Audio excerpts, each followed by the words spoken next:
It was late when I finally got home, stepping into a house that felt darker than usual, the shadows stretching long in the hallway.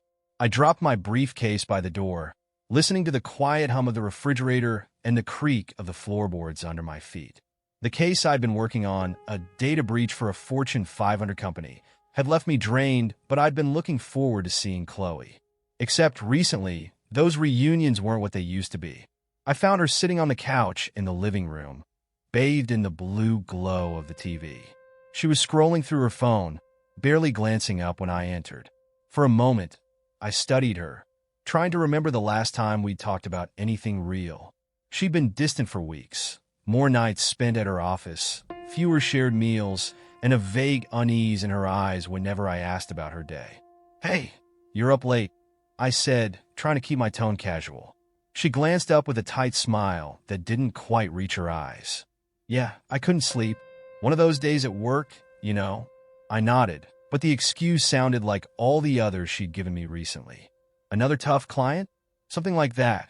She looked back at her phone, her shoulders tense, and I got the feeling that whatever was on her screen was more important than me. I swallowed back the frustration rising in my chest and forced a smile of my own. "Well, if you want to talk about it, I'm here," I offered. She shook her head. "Thanks, but it's nothing I can't handle." She got up, brushing past me with a quick kiss on the cheek before heading upstairs, her footsteps fading away. I watched her go, a familiar emptiness settling in my gut.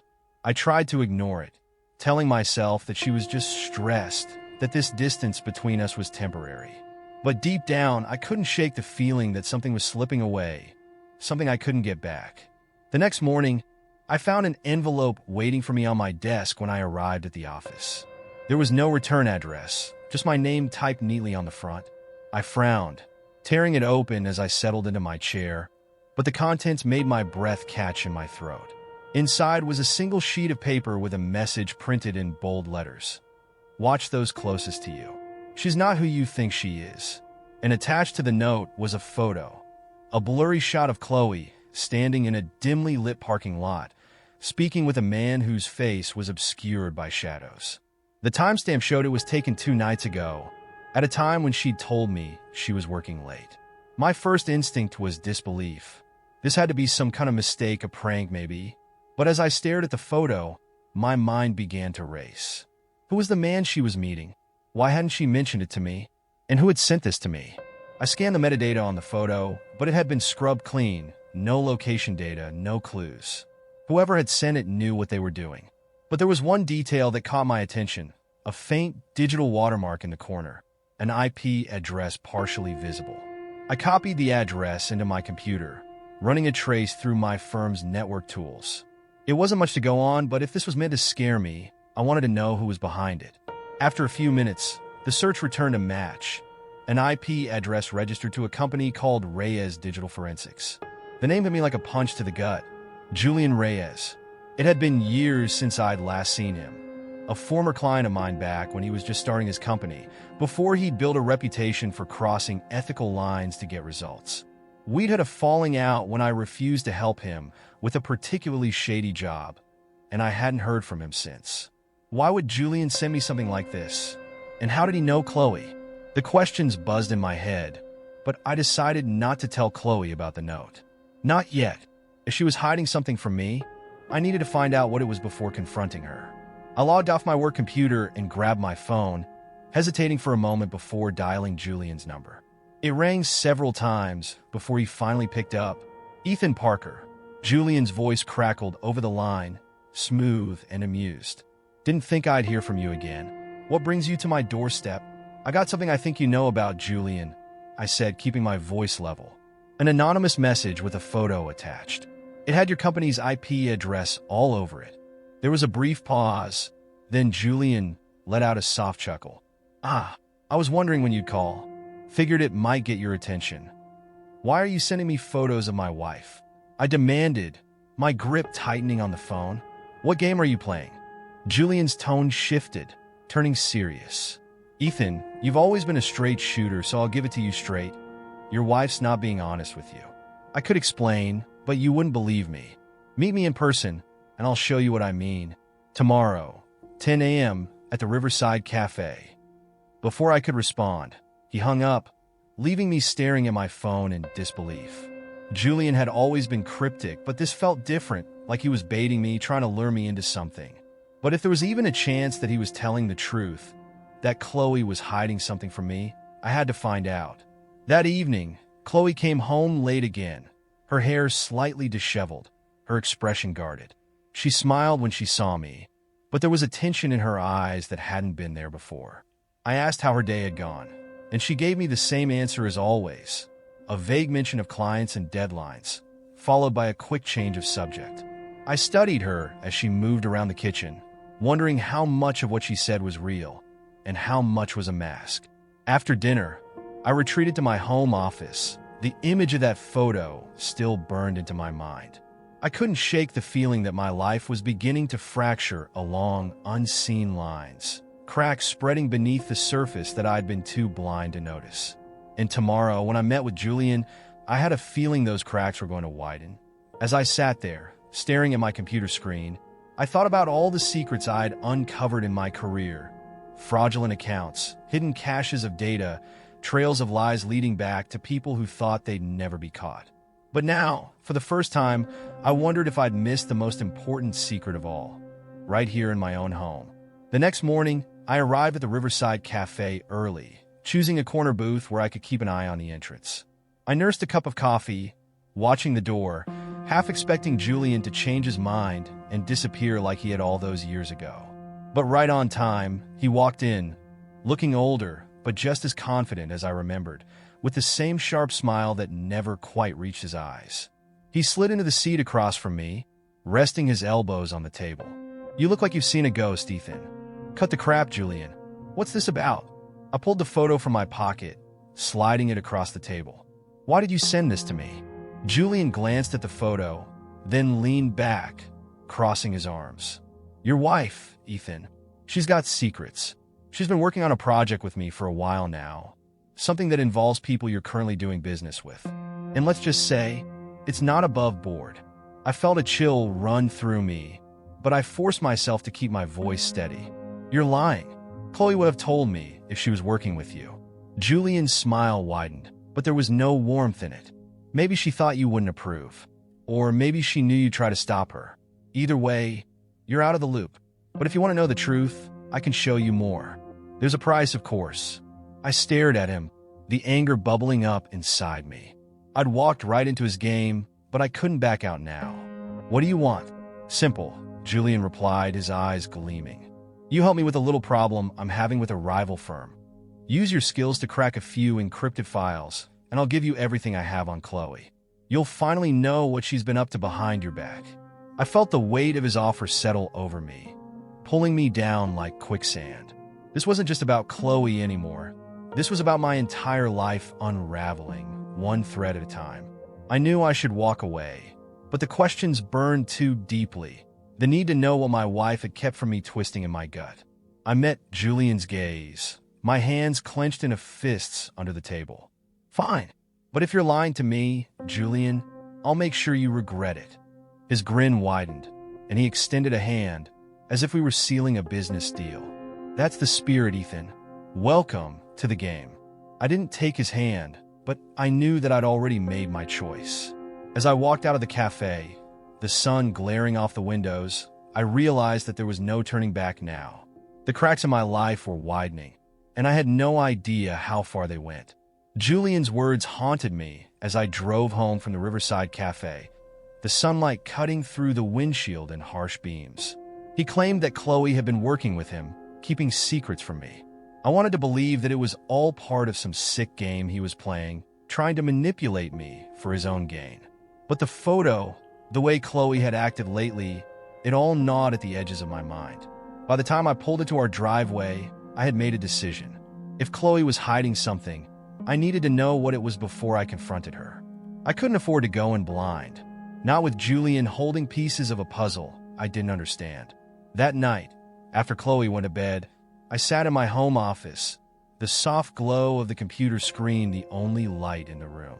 I logged into my work server, accessing a few tools I used to monitor network activity. It didn't take long to set up a trace on our home's Wi-Fi. routing the traffic through my private network so I could see every website visited, every email sent. If Chloe was talking to Julian, if she was hiding something from me, I'd find it. I knew I was crossing a line, violating a trust that was supposed to be sacred between us. But as I stared at the screen, waiting for the logs to populate, I told myself that it was Chloe who had broken that trust first. The next morning, I got a call from Julian, his voice annoyingly chipper. "Morning, Ethan. Have you thought about my offer?" I kept my voice cool, resisting the urge to hang up on him. "I want proof, Julian. You say Chloe's been working with you, but you haven't shown me anything real. I'm not doing anything for you until I see some evidence." Julian chuckled, as if I'd said something amusing. "Oh, I've got something for you. Meet me at the storage facility on Franklin Street tonight. And don't worry, I'm not expecting you to bring anything except an open mind." He hung up before I could respond, leaving me with a gnawing sense of unease. I didn't trust Julian any more than I trusted the shadows in a dark alley, but I knew that if I wanted to understand what was going on, I had to play along, at least for now. I spent the rest of the day in a haze, my mind drifting back to Chloe's face when she'd said goodbye that morning. She'd kissed me like she always did, but her eyes had seemed distant, distracted. She'd been working late at her office more often, claiming that she was dealing with difficult clients. But now, I wondered if she was working on something else entirely. That evening, after dinner, Chloe headed into her home office, saying she needed to finish up some paperwork before bed. I watched her go, then slipped back into my study and opened the network logs I'd set up the night before. As I scanned through the list of connections, something caught my eye: an encrypted email sent from Chloe's account just a few hours ago, routed through a virtual private network, VPN. The destination address wasn't one I recognized, but it had a familiar pattern, similar to Julian's company's server. I felt my heart rate quicken as I clicked on the data, decrypting the message headers. The content of the email itself was locked behind an encryption I couldn't crack without raising suspicion, but I could see the subject line: "Update on Obsidian, new timetable." My hands trembled as I took a screenshot of the email, my mind racing. What the hell was Obsidian? And why would Chloe be sending updates about it to a secure address? I saved the information to a flash drive, slipping it into my pocket. I had more questions than answers, but tonight's meeting with Julian might finally shed some light on what was going on. The storage facility on Franklin Street was a grim, concrete fortress of metal roll-up doors, tucked away behind a gas station. I parked my car around the corner and walked the last few blocks, making sure no one followed me. The sun had dipped below the horizon, leaving the air cool and damp, the hum of distant traffic the only sound. I found Julian waiting for me outside one of the units, leaning against the door with that same infuriating smirk. He gestured for me to follow him inside, and I hesitated, scanning the area for any signs of a trap. But all I saw was the cold steel of the storage doors and the flickering light of the overhead bulb. "Relax, Ethan," Julian said, catching my wariness. "I'm not here to hurt you. If I was, you wouldn't have made it this far." I didn't reply, just followed him into the storage unit, where he flipped on a light. Inside was a table piled with folders, a laptop, and a small stack of flash drives.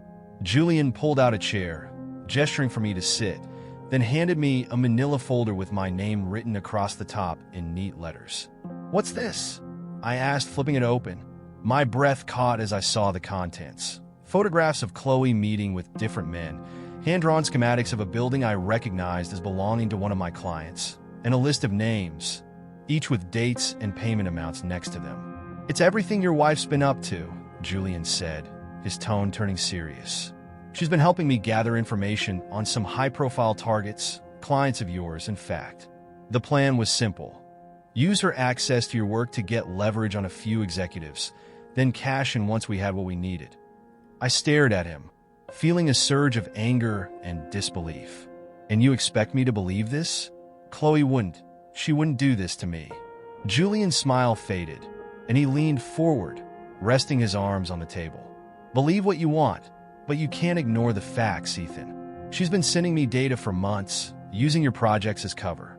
And now, she's got her own agenda. She's cut me out of whatever she's planning with Obsidian. That's why I'm offering to help you." I clenched my fists, trying to keep my voice steady. "Why should I trust you, Julian? You've lied to me before. Because I have more to lose if this goes sideways, he shot back, his eyes narrowing. Think about it, Ethan. If I wanted to burn you, I'd have done it already. But if we work together, we can figure out what she's really after. I felt the weight of the flash drive in my pocket, knowing that it held part of the puzzle that Julian was offering to solve. But I couldn't shake the feeling that I was being led into a trap, that Julian was playing a deeper game than he was letting on. Still, the evidence in the folder was damning, and every instinct I had told me that if I wanted to find out the truth, I needed to keep digging. I closed the folder, sliding it into my jacket. All right, Julian, I'll think about your offer, but if I find out you're screwing with me. Julian held up a hand, cutting me off with a wry smile. I get it, Ethan. Just make sure you don't wait too long. If Chloe finds out we're talking, she might decide to change the game. I left the storage unit with my mind buzzing, my thoughts spinning with the implications of what I'd just seen. If Julian was telling the truth, then Chloe had been using me all along, gathering information from my work, feeding it to him. But what if she had turned on Julian? What if she had her own plan, one that went beyond anything I could imagine? That night, I returned home, slipping into the house as quietly as I could. Chloe was in her office again, the door closed, the soft murmur of her voice drifting through the hallway. I hesitated outside the door, straining to hear what she was saying, but her words were too muffled to make out. After a few moments, I turned away, heading back to my study. I plugged the flash drive into my laptop, pulling up the screenshot of the email Chloe had sent. My mind raced as I cross-referenced the subject line with the information Julian had given me, trying to piece together what obsidian could mean. It wasn't a project I recognized, but the timing of the email suggested that it had something to do with one of my clients, a company I'd been helping secure a major contract in the tech sector.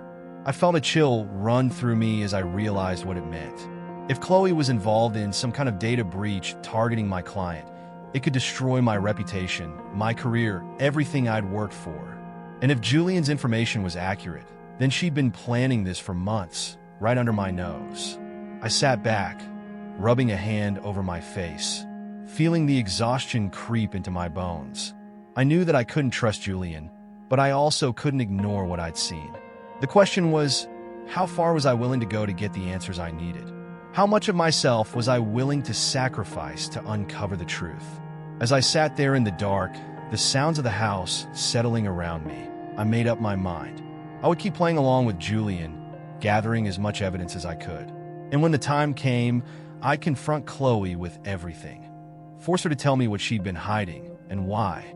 But deep down, I knew that whatever I found, it would change everything. The morning after my meeting with Julian, I woke up early, a dull ache settling behind my eyes.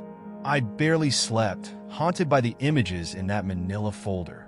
Chloe meeting with strangers, handing over data that I thought had been secure. If what Julian said was true, she had betrayed me in more ways than I'd imagined, using my work, my trust, for a plan I still couldn't see clearly. But there was only one way to find out the truth. Keep playing Julian's game while I gathered enough evidence to confront Chloe. As I poured myself a cup of coffee, Chloe walked into the kitchen, dressed for work in a dark blazer, her hair tied back neatly. She smiled at me, the same smile she'd given me 1,000 times, but now I saw something hidden beneath it. Something I might have missed before. "Good morning," she said, leaning in to kiss me on the cheek. "You're up early." I forced a smile, pretending that everything was normal. "Yeah, couldn't sleep. Thought I'd get a head start on some work." She nodded, her expression softening for a moment, but then a flicker of something crossed her face. Concern, maybe, or suspicion. I couldn't be sure. She poured herself a cup of coffee, glancing at her phone, and I felt a surge of paranoia tighten my chest. What was she hiding from me? How much did she know about what I was doing? "I'll be home late tonight," she said casually, slipping her phone into her pocket. Another long day with clients. I try to keep my voice steady. "Yeah, I've got some late meetings too. Don't wait up." She studied me for a moment, as if she was searching for something, then nodded and left the kitchen. I waited until I heard the door close before heading back into my office, my mind racing. If she was planning something tonight, I needed to know what it was. I spent the next few hours at work, but my mind wasn't on the firewall updates I was supposed to be testing. Instead, I kept glancing at my phone, waiting for Julian to get back to me. I'd sent him a message asking for more information about Obsidian and Chloe's recent activities, but he hadn't responded. He was holding back, and it made me wonder if he had another angle he wasn't telling me about.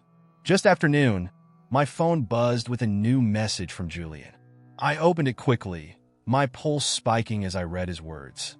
"Tonight, 9 p.m., your wife's got a meeting at the old Blue Harbor Marina. She'll be handing off data. Might be your chance to see the truth for yourself." Attached was a GPS location for the marina, a place on the outskirts of town that had been mostly abandoned for years. My heart hammered in my chest as I thought about what I might find there. Julian was giving me a chance to catch Chloe in the act, but I couldn't help wondering what he hoped to gain by it. I replied to his message, keeping it short, "I'll be there. Don't get in my way." That evening, I left the office early, telling my team that I'd be working from home. Instead, I drove to the outskirts of town, parking my car in the shadows near the Blue Harbor Marina.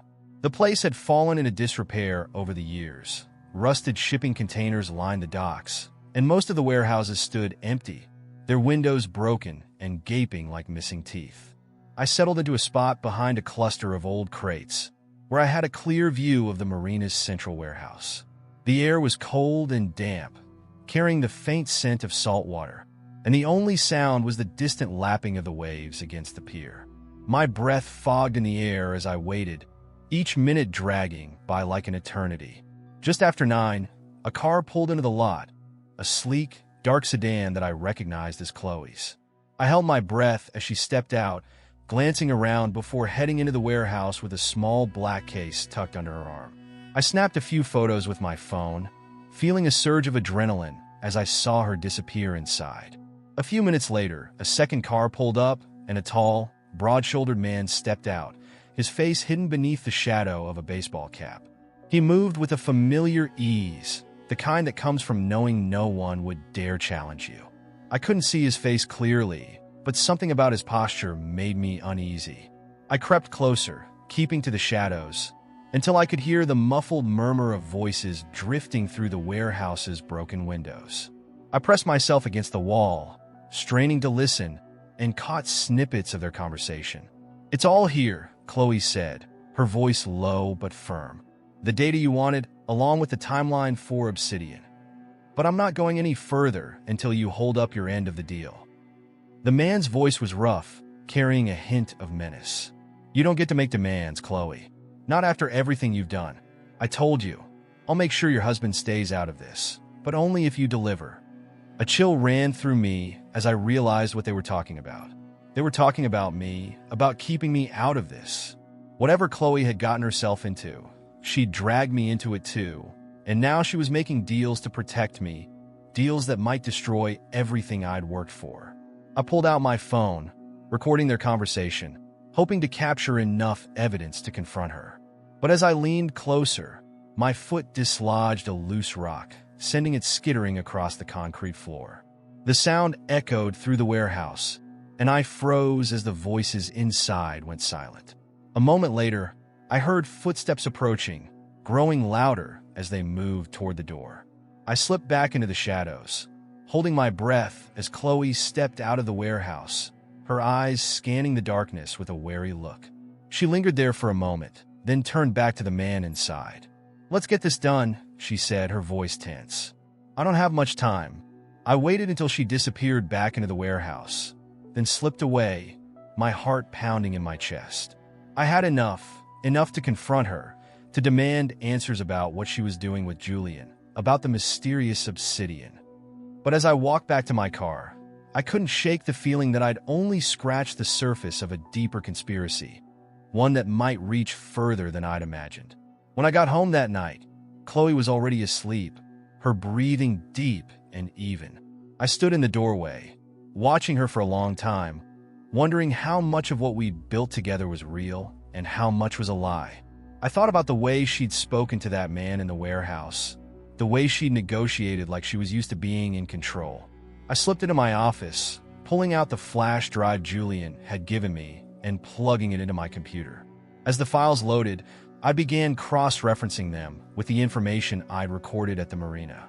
The more I dug, the more certain I became that Obsidian was a code name for a larger operation, one that involved my clients' data, hidden transactions, and backdoor access to secure networks. And at the center of it all was Chloe. I leaned back in my chair, staring at the screen, the weight of the truth settling over me like a heavy fog. I could see the pieces of the puzzle coming together, but I still didn't understand why. Why would Chloe risk everything? Our marriage, her career, my trust for a scheme like this? And how much of Julian's story could I believe? I grabbed my phone, sending a message to Julian. I've got what I need. We need to talk.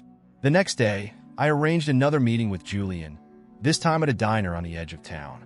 I arrived early, sitting in a booth with a clear view of the parking lot.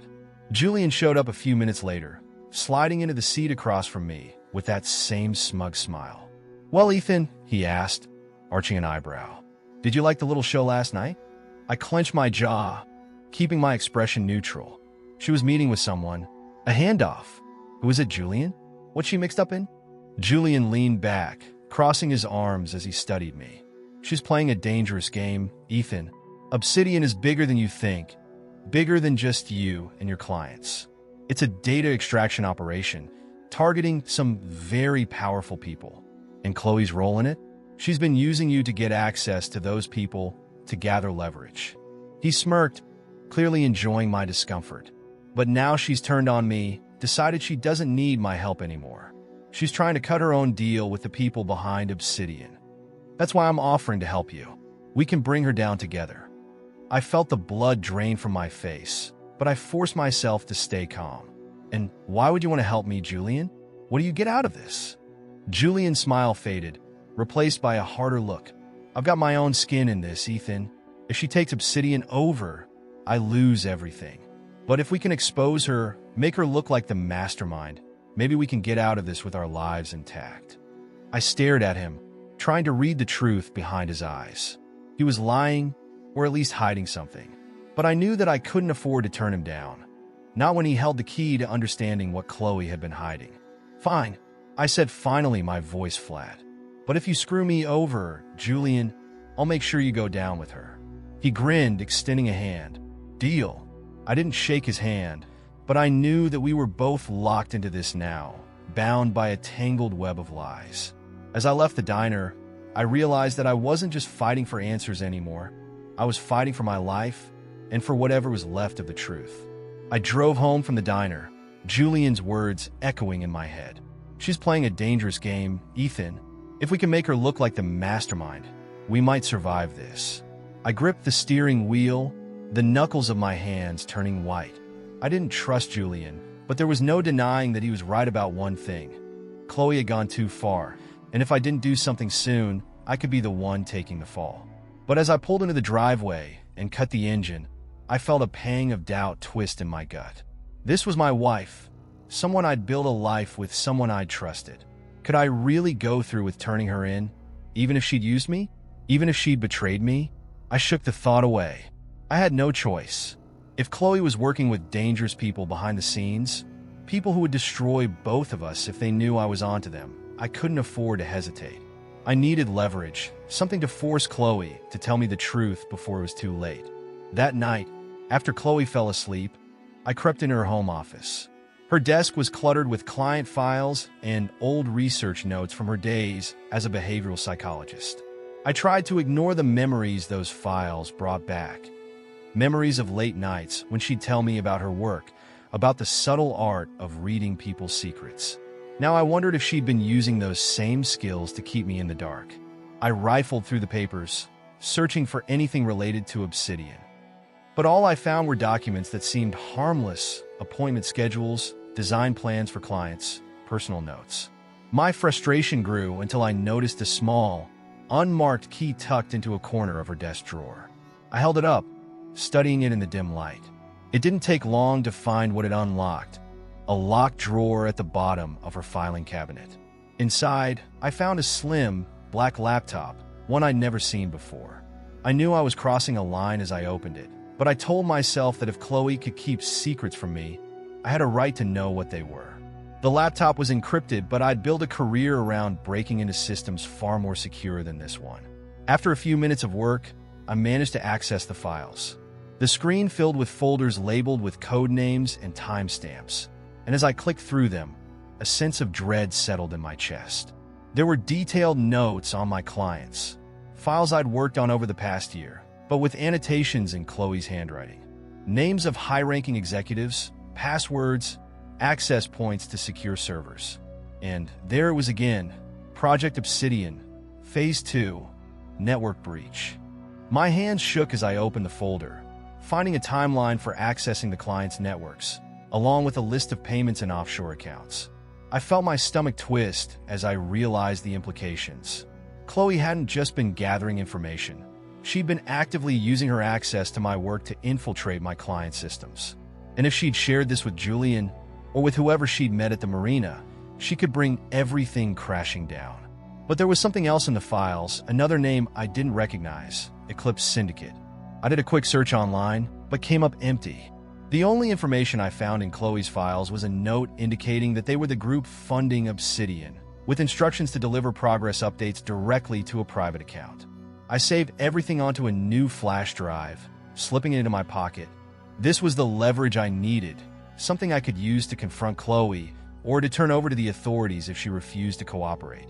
But as I shut the laptop, I couldn't shake the feeling that I was playing with fire, that whatever I was about to uncover would change everything.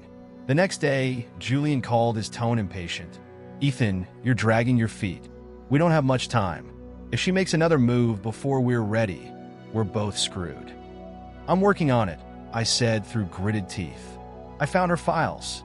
She's got plans for Obsidian, and she's working with some group called the Eclipse Syndicate. Does that mean anything to you?" Julian went quiet for a moment, and when he spoke again, there was a new edge to his voice. "The Eclipse Syndicate? That's bad news, Ethan. They're ex-intelligence, former mercenaries. They've got their hands in everything from industrial espionage to political blackmail. If Chloe's dealing with them, it means she's in way over her head. And so are you." I felt a chill settle over me. "Then we need to force her hand. We need to make her think the Syndicate is turning on her, that they're going to leak everything unless she comes clean."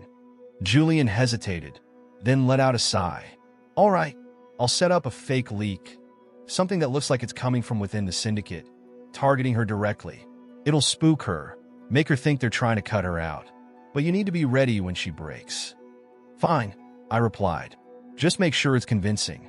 That evening, as I sat across from Chloe at dinner, I tried to keep my expression neutral, to pretend that I wasn't playing a dangerous game behind her back.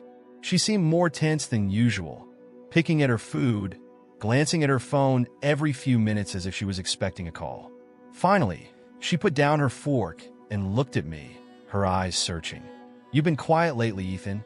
Is everything okay?" I forced a smile, hiding the flash drive burning a hole in my pocket. "Just work stuff. You know how it is." She nodded, but I could see the doubt in her eyes, the way she bit her lip like she wanted to ask more. But she didn't. Instead, she reached across the table, taking my hand in hers, her grip colder than I remembered. "You know I love you, right? No matter what happens." The words sent a jolt through me, but I managed to keep my voice steady. "Of course, Chloe. We'll get through whatever comes our way." She held my gaze for a moment longer, then pulled her hand back, slipping into the guarded smile I'd grown to dread. I watched her leave the table, knowing that we were both playing our parts, both pretending that we didn't see the cracks spreading between us. Later that night, Julian sent me a message. "It's done. The fake leak went live an hour ago. Watch her closely. She'll make a move soon." I stayed up, waiting in my study, the house silent around me. Sure enough, just after midnight, I heard the faint creak of the floorboards outside Chloe's office. I slipped into the hallway, keeping to the shadows as I watched her unlock the door and disappear inside. I crept closer, pressing my ear to the door, and heard her speaking in a hushed tone. "No, that wasn't part of the deal. If they think they can threaten me, no, I'll handle it. Just make sure the files stay hidden." I held my breath, straining to hear more, but her voice dropped even lower, her words muffled. After a few minutes, I heard her end the call, and I quickly backed away, retreating to the safety of my study.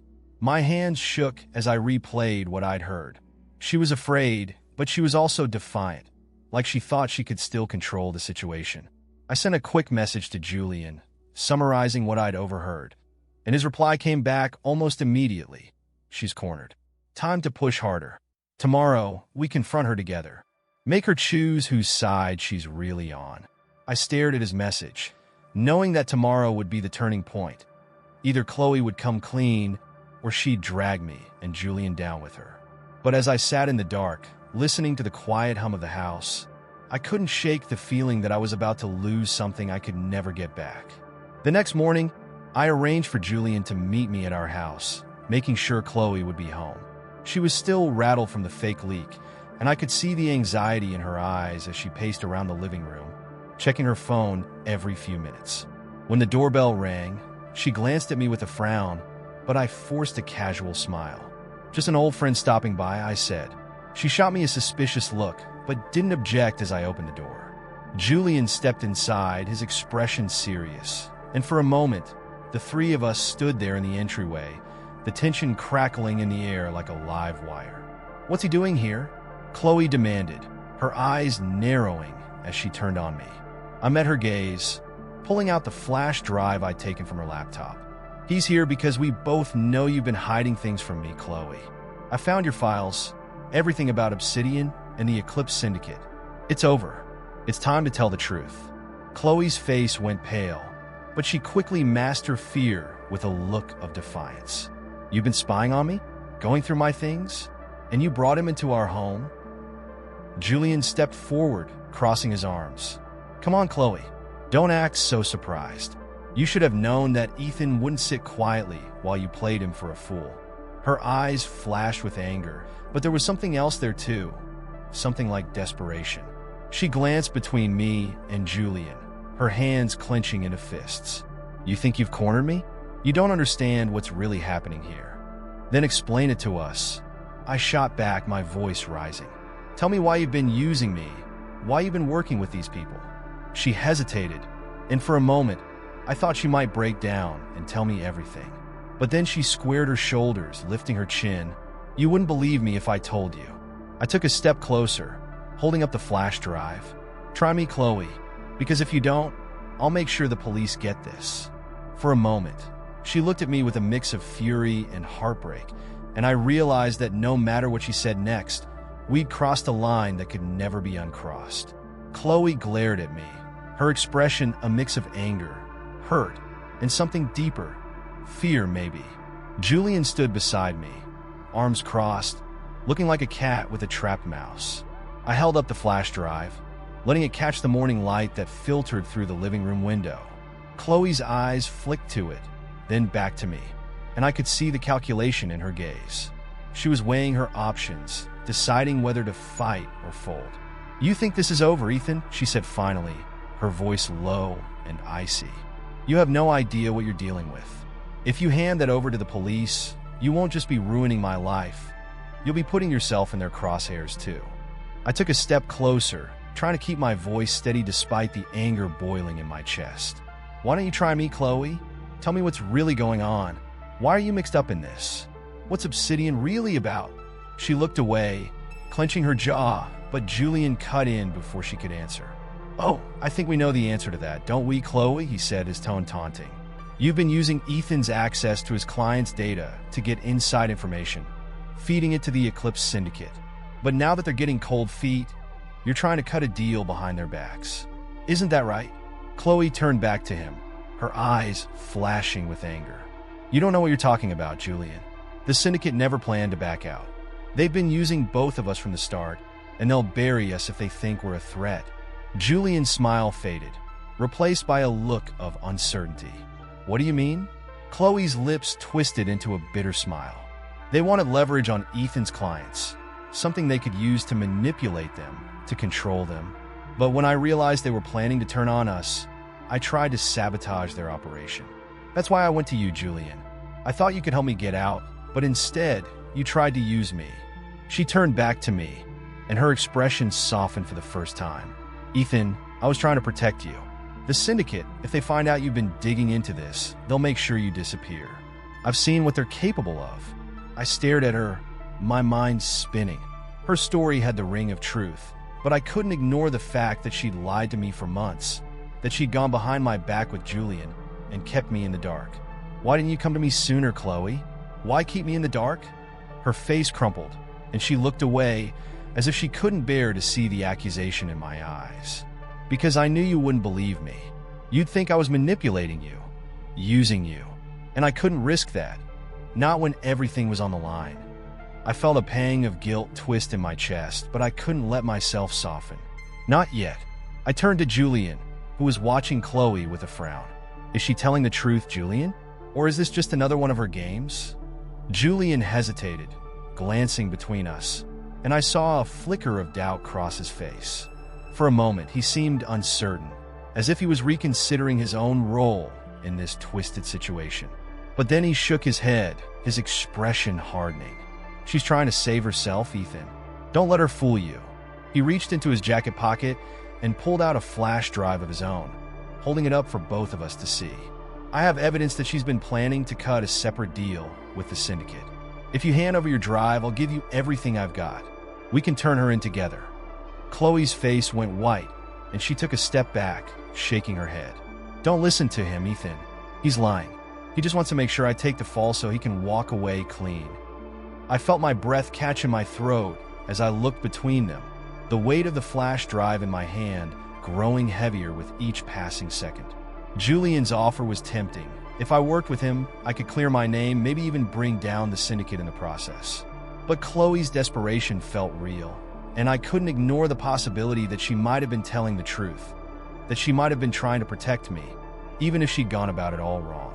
You're both full of it, I said finally, slipping my flash drive back into my pocket. I'm not handing anything over until I get some real answers. Julian's expression darkened, and he took a step closer, his voice turning cold. Don't be a fool, Ethan. You think you can play both sides? You think you can outsmart the syndicate and keep your precious wife safe? It's not going to work. If you don't choose, they'll make the choice for you. I clenched my fists, feeling my frustration boil over. I'm not playing your game, Julian. And I'm not going to let you use me as a pawn in whatever twisted plan you've got going. Before Julian could respond, Chloe lunged forward, grabbing the flash drive from his hand. He cursed, reaching for her, but I stepped between them, shoving him back. Chloe scrambled away, clutching the drive like a lifeline, her eyes wild with panic. You think you can just steal that? Julian snarled, reaching into his jacket. My heart leapt into my throat as I caught a glimpse of a gun tucked inside, the barrel glinting in the light. Stop! I shouted, stepping forward, raising my hands in a placating gesture. We don't need to do this, Julian. Just put the gun down. Julian's eyes flashed with anger, but he hesitated, glancing between me and Chloe. His grip on the gun wavered, and I could see the doubt creeping into his expression. Chloe took advantage of the moment, darting toward the door with the flash drive clutched tightly in her hand. Julian lunged after her, but I tackled him to the ground, wrestling for control of the weapon. He fought back, his movements frantic, and I felt a surge of adrenaline as I tried to pry the gun from his grip. Chloe reached the doorway, but she turned back, her face twisted with fear. Ethan, stop, she cried, her voice trembling. You don't know what you're doing. Julian shoved me off, scrambling to his feet, and I saw the flash of metal as he raised the gun toward her. I lunged forward, grabbing his arm, but the gun went off with a deafening crack, the shot echoing through the house. For a heartbeat, everything went still, the air thick with the smell of gunpowder. I turned, expecting to see Chloe lying on the floor, but she was still standing, her face pale and stunned. Instead, Julian clutched his side, blood seeping through his fingers as he stumbled back against the wall, his expression twisted with pain. You don't know what you've done, he gasped, sliding to the floor. His hand trembled as he reached out toward me, but his eyes were already glazing over. I took a step back, my hands shaking as I looked at Chloe, then at the blood pooling on the hardwood floor. What the hell just happened? Chloe dropped the flash drive, rushing to my side, her face tight with fear. We need to get out of here, Ethan. The syndicate, if they find out what happened, they'll come for both of us. I shook my head, my mind struggling to keep up. We can't just leave him here. We need to call the police, turn ourselves in. No! Chloe grabbed my arm, her grip desperate. You don't understand, Ethan. If the police get involved, the syndicate will know I betrayed them. They'll kill us both before we have a chance to explain. I stared at her, seeing the panic in her eyes, and realized that she was genuinely afraid. She'd lied to me, used me, but now she was as trapped as I was. And as much as I hated it, I knew that she might be right. If we didn't handle this carefully, we'd both be dead before the authorities could do anything. I took a deep breath, forcing myself to focus. Fine, but we need to clean this up, get rid of anything that ties us to Julian, and find a way to get out of town before they realize he's missing. Chloe nodded, her hands trembling as she picked up the flash drive. I know a place we can go, somewhere safe, where they won't find us. But we need to move fast. I helped her gather what we needed, my thoughts spinning as I tried to make sense of what had just happened. Julian was dead, the syndicate was closing in, and I was no closer to understanding the full truth about Chloe's plan. But as I glanced at her, seeing the raw fear in her eyes, I knew that we were both in too deep to turn back now. And whatever happened next, it would either save us or destroy us both. We fled into the night, driving through winding roads that took us deeper into the outskirts of town. My hands were slick with sweat, gripping the steering wheel as I glanced at Chloe beside me. She stared out the window, clutching the flash drive like a lifeline, her face pale and drawn in the dim glow of the dashboard lights. Neither of us spoke. The weight of Julian's death hung between us, thick and oppressive, a reminder that we were now bound by something darker than marriage vows. My mind kept replaying the scene, Julian's final gasp, the blood pooling on our living room floor. It felt like I was caught in a nightmare, one that I couldn't wake up from. Chloe had directed me to an abandoned cabin by the lake, miles from the nearest town. It was a place we'd visited once, years ago, when we still believed in getaways and simple pleasures. Now it felt like the only sanctuary we had left. We arrived just before dawn, the lake shrouded in mist, the air cold and damp. Chloe got out first, scanning the area with wary eyes, and I followed her inside. The cabin smelled of dust and old wood, the floorboards creaking beneath our feet as we dropped our bags on the kitchen table. I turned to her, feeling the questions bubbling up inside me, the anger, the fear. We can't keep running, Chloe. We need to talk, really talk. No more lies. She let out a shuddering breath, leaning against the counter, her shoulders slumping. I know. I'm done lying, Ethan. You deserve the truth, even if it won't change anything. Then start talking, I said, folding my arms, trying to steady my voice. What's the real story with the Eclipse Syndicate? Why did you drag me into this? She hesitated, then pulled out the flash drive she'd taken from Julian, holding it between her fingers. It started about a year ago. The syndicate approached me through one of my clients, offering me a chance to work with them on Obsidian. They promised it would be simple. Just use my access to gather information, create psychological profiles on certain executives. She glanced up at me, her eyes filled with a mix of guilt and defiance. I didn't know at first what they really wanted, but then they started asking for more: passwords, financial records, vulnerabilities in your clients' networks. When I tried to back out, they threatened me. They said they'd ruin you, destroy your business if I didn't comply. Her voice cracked, and she looked away, clutching the flash drive tighter. I thought I could keep it under control, that I could protect you by playing along. But then Julian got involved, and things spiraled. He offered me a way out, said he could help me double-cross the syndicate, take the data, and use it as leverage against them. I thought it was my only chance. I stared at her, trying to reconcile the woman I knew with the person standing in front of me.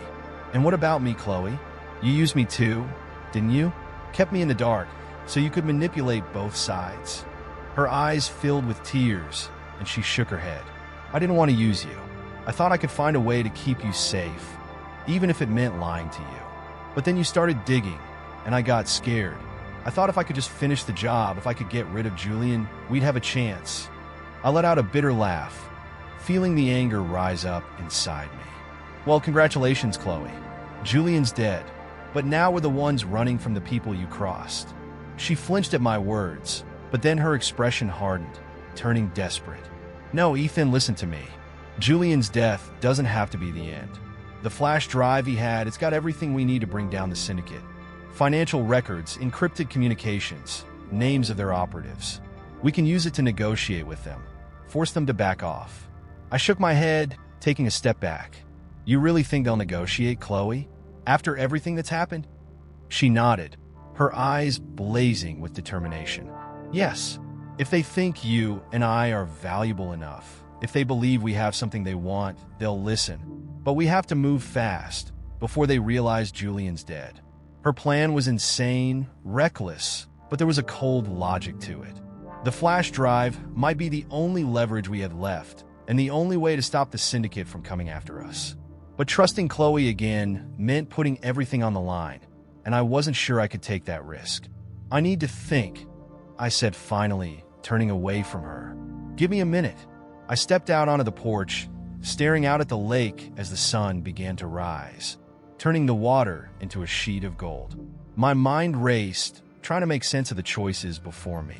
If I turned Chloe in, if I went to the authorities with the flash drive, it might clear my name, but it would also mean betraying her completely and possibly drawing the syndicate's wrath. But if I went along with Chloe's plan, if I trusted her one last time, maybe we'd have a chance. A slim one, but a chance nonetheless. As I stood there, my phone buzzed in my pocket.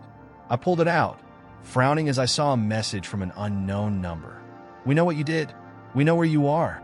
Hand over the data, or you won't make it out alive. My blood ran cold as I realized what it meant.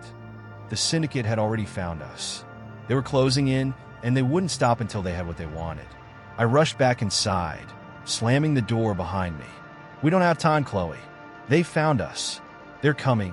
She looked up, fear flashing across her face. But then she grabbed the flash drive and stuffed it in her pocket. Then we have to make our move now. There's a safe house in the city, a place where we can lay low and make contact with one of the syndicate's operatives. If we can reach them first, we might have a chance to negotiate. I stared at her, feeling the weight of the decision settle over me like a lead blanket. You're sure this will work? She met my gaze, her eyes steady. No, but it's the only chance we have left. We drove back toward the city, the tension between us thick and unspoken.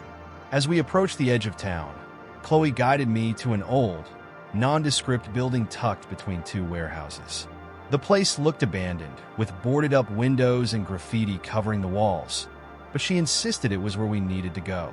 We parked behind the building, slipping through a back entrance into a dark, empty room. The air was stale, thick with dust, and I could hear the hum of traffic from the street outside. Chloe pulled out her phone, typing out a message to her contact, but her hands shook as she did it. I glanced at the door, feeling the weight of the gun tucked into my waistband. What if this is a trap, Chloe? What if they don't come to negotiate? She looked up at me, her face pale but determined. Then we fight our way out, together. Her words caught me off guard, stirring something inside me that I thought I'd buried.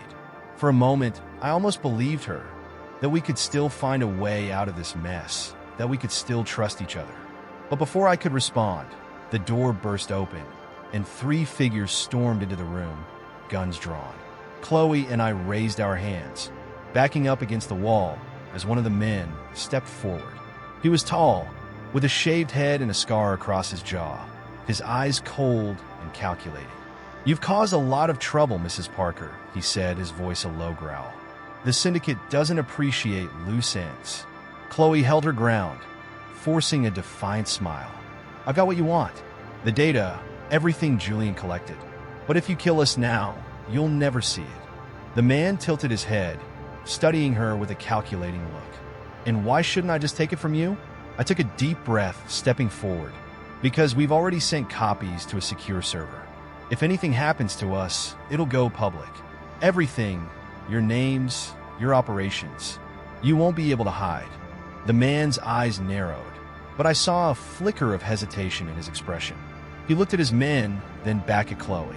"You think you're smart, don't you? But you're playing with fire." "Maybe," Chloe said, her voice steady. "But right now, we're the ones holding the match." The man let out a humorless laugh, then lowered his gun slightly. "Fine, we'll talk. But if I find out you're bluffing, it'll be the last mistake you ever make. The negotiation dragged on, tense and filled with half-truths and veiled threats. But by the end, we had a deal. Chloe would hand over the flash drive, and in return, the syndicate would let us disappear, erasing all traces of our involvement. It was a fragile agreement, one that could fall apart at any moment. But it was better than the bullet I'd been expecting. After the men left, I turned to Chloe, my legs shaking with exhaustion. "It's done. We're done." She nodded, but there was no relief in her eyes, only a deep, lingering sadness. "I'm sorry, Ethan, for everything." I shook my head, too tired to argue. "Yeah, me too." 2 weeks later, I sat alone in a cheap motel room on the other side of the country, staring at a burner phone that rang only once before I heard Chloe's voice on the other end. "I'm safe," she said. "I'm starting over, like we agreed." I closed my eyes, feeling the weight of the flash drive in my pocket. The real one, the backup I'd kept hidden. "Good. You take care of yourself, Chloe." "You too," she replied, and I heard a note of something like regret in her voice. "Goodbye, Ethan." I hung up, feeling a bitter smile tug at my lips. We'd survived, but at a cost neither of us could fully measure. And as I slipped the flash drive into a locked drawer, I knew that some secrets would always stay buried, no matter how deep you dig.